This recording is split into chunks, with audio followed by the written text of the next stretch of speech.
Need you there anyway, Dad texted, followed by a thumbs-up emoji. I stared at it. It was the day of my son's birthday.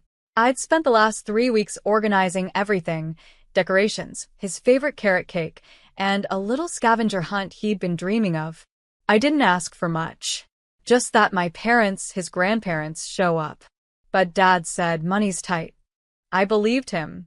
I cut the extra pizza, skipped balloons, told my son, it's okay, they love you.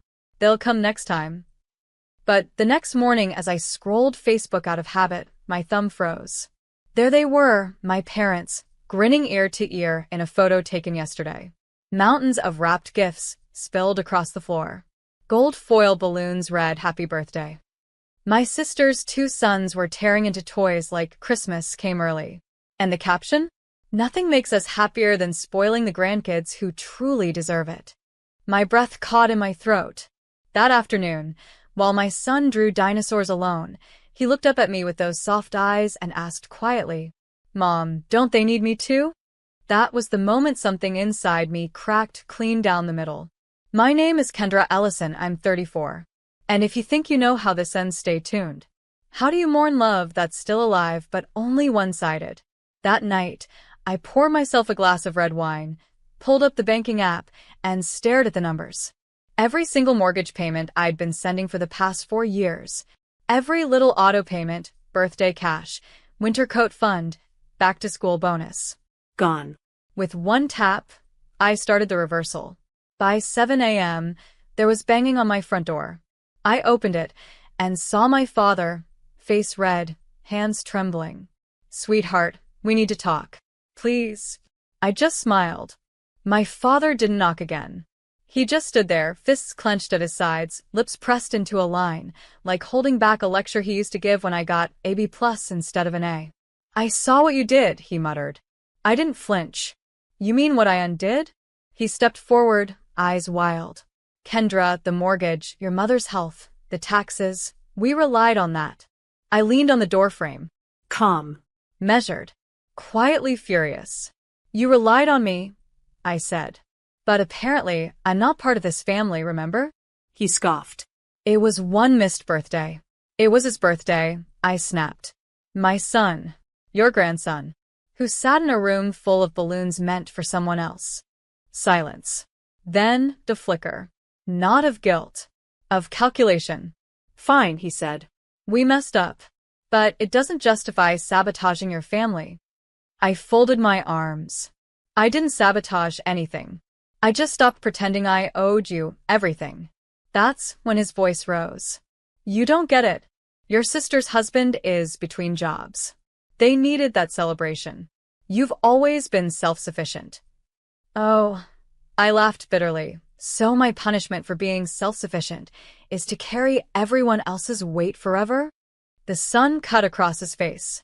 He looked older than I remembered, but not fragile. Entitled. I'll be back, he muttered. I won't, I said, and closed the door. Inside, I sank into the couch. My son peeked from behind the hallway wall. Mom, was that Grandpa? I nodded. He hesitated. Is he mad? I looked him in the eye. Maybe, but I'm not afraid anymore. That night, my phone didn't stop buzzing. Missed calls. Group chats. Even my mom's passive-aggressive emoji parade. But I stayed silent until one call came through. Not from them. From the bank. Ma'am, we have a situation with your cosigner. There's been an attempt to override the mortgage account you just reversed. I blinked. The cosigner tried to override it? I repeated. The banker on the line sounded cautious. Yes, ma'am. Someone attempted to reestablish the auto payments using your name. But since you locked the account with a new authorization code, we flagged it. I smiled. Not out of joy, but out of bitter recognition. That someone, I said, was my father. Would you like to report this as fraudulent activity? I hesitated. No, I said finally. Just make a note and block any further access. Only I authorize changes from now on. When I hung up, the silence stretched. Not empty, powerful. I stood and walked to the mirror. For years, I had rehearsed gratitude in that reflection. Practiced my role. The good daughter. The quiet backbone. The one who gave and gave and gave. But now? I saw a woman who finally stopped asking for a seat at a table where the invitation was forged with guilt. My phone buzzed again, this time a text from my sister. Can't believe you're ruining everything over one petty birthday. Ezra's tuition is due. What do you expect us to do? I typed, then deleted. Typed again. Then finally responded. Ask the people you actually celebrated. And I hit send. The next hour was a blur. My mom left a voicemail sniffling about stress-induced chest pain. My uncle emailed me a lecture about family duty. Even my cousin sent a voice note saying I was hurting everyone. But not one of them said the words, "We're sorry." Not one of them asked about my son. At bedtime, I tucked him in. He looked up, voice small. Will they come next year? I held his hand. No, baby. But maybe that's a good thing. Because from now on, we weren't begging to be loved.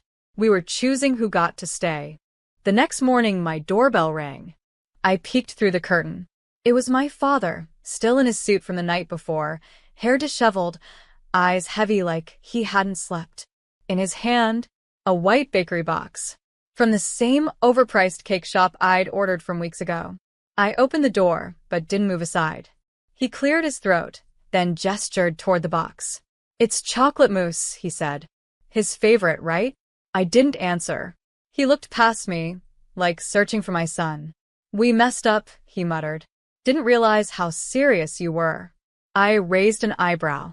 Serious about what? Respect? Or being treated like I matter? He flinched like I'd slapped him. I brought the car seat back too, he added quietly. You left it at the park. That made my chest tighten. Not because of kindness, but because he remembered. The small, overlooked detail no one else would have noticed. Still, I didn't budge. I'm not here to guilt you, he said, voice cracking. Just to say, I'm sorry. And your mother is too. I almost believed him. But then his phone buzzed, and when he glanced down, I caught a glimpse of the screen. She's not folding. Say whatever you have to. My blood turned to ice. I stepped back and said softly, Tell Mom thanks for the message. He paled. Wait. But I'd already closed the door. Inside, my son sat quietly at the kitchen table, drawing pictures with a focus that broke my heart.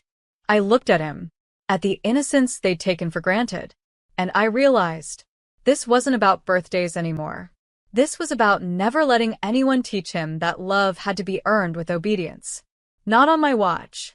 That night, the doorbell rang again. I didn't answer right away. I watched through the peephole. This time it was my sister. She stood there in a velvet coat, her makeup smeared, holding a bottle of champagne like it would solve everything. When I finally opened the door, she didn't smile. Okay, she said flatly. We get it. You're mad.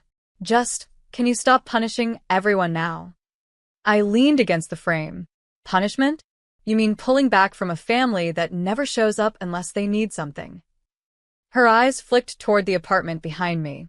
Is that the same couch we helped you pick? I smiled. You mean the one I bought with my own money while you were in Greece?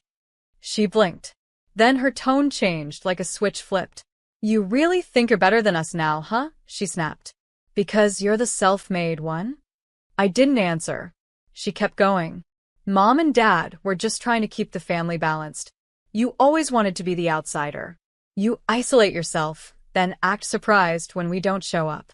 I stayed quiet. She stared, waiting for a reaction. I simply asked, How's the mortgage going? She shifted uncomfortably. You know, I continued, that $600 a month I covered for nearly a year? It's not my responsibility anymore. Silence. And your promotion party next week? I canceled the venue. It was on my card. Her mouth fell open. You didn't. I did. She stepped back, stunned. I added, For years, I kept paying so you'd love me. But I finally realized I don't need to be loved by people who only notice me when their bills are due. Then I closed the door. And for the first time in years, it felt like a home. not a waiting room for validation. The next day, I expected silence. But instead, my father showed up. Not with anger. Not even with words. He stood there holding a grocery bag, like he was some kind of peacemaker. Inside it, a box of tea, a half-wilted bouquet, and a card that said, "Still family." I didn't invite him in. He shifted awkwardly on the welcome mat, glancing around like a man unfamiliar with the world outside his own rules. "I didn't know what your sister did," he said. "She shouldn't have said those things." I said nothing. He went on. "Your mom, she's just worried about the family falling apart." I raised an eyebrow. So am I. That's why I started building a new one, with people who don't see me as a debit card with legs. He flinched. Then came the real reason. "Listen," he muttered. "Your sister, she's in trouble. Her husband left. And the mortgage, well, they can't cover it." I almost smiled, but I didn't. Instead, I asked, "And now you want what? My forgiveness or my money?" He hesitated. "Both, maybe." I crossed my arms. "You raised me to believe that love was earned by what I gave. I gave money." Time. Silence. "You said I was strong, but that just meant you felt entitled to take more." He looked away. "You never noticed when I cried. Or when I succeeded. You only noticed when the check cleared." Still, he said nothing. So I stepped back into the apartment and gently closed the door. The lock clicked. Behind it, I wasn't angry anymore. Just done. Outside, I heard him let out a long breath. Then footsteps retreating. And for once, I didn't chase. Not for approval. Not for closure. Only for peace. That evening, my phone buzzed again. It was my sister. No emojis. No fake cheer. Just, "Can we talk?" I didn't respond. She sent another. I didn't mean for it to go this far. Still, I said nothing. Then came the final message. "I'm outside." I peeked through the blinds. There she was, standing on the curb, arms folded, mascara smudged, trying to look brave. I opened the door halfway. She didn't wait for an invite. "I didn't know Dad was going to ask you like that," she started. I told him not to. "But the baby." I cut her off. "You called my son forgettable.